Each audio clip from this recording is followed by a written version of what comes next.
Hello, first graders, and welcome back to day five of your reading, phonics, and spelling jobs for the week.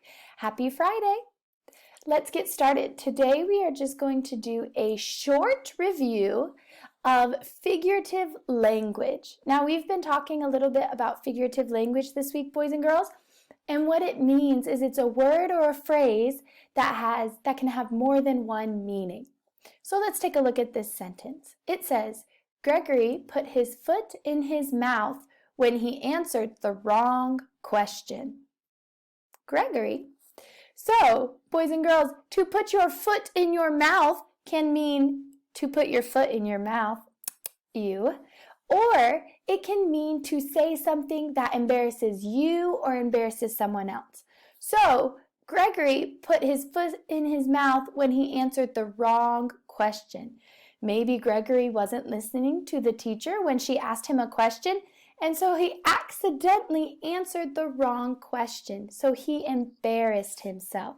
So a figurative language that we could use to say that is he put his foot in his mouth.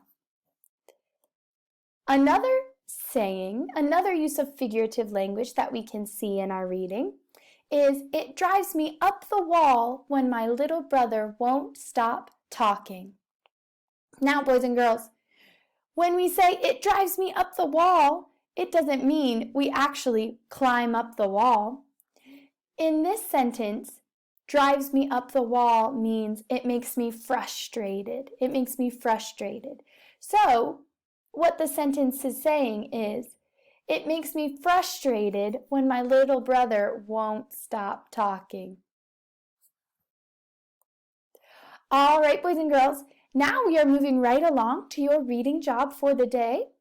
It is to sequence the events of the life of a tree. You may use your story from this week, A Tree is a Plant, to sequence the events from the life of a tree. Remember, boys and girls, the events are the things that happen, and to sequence them means to put them in order. So, you may write one sentence on each line and draw a picture to match. First, next, then, and lastly. And then, boys and girls, once you have completed this, it's time to read.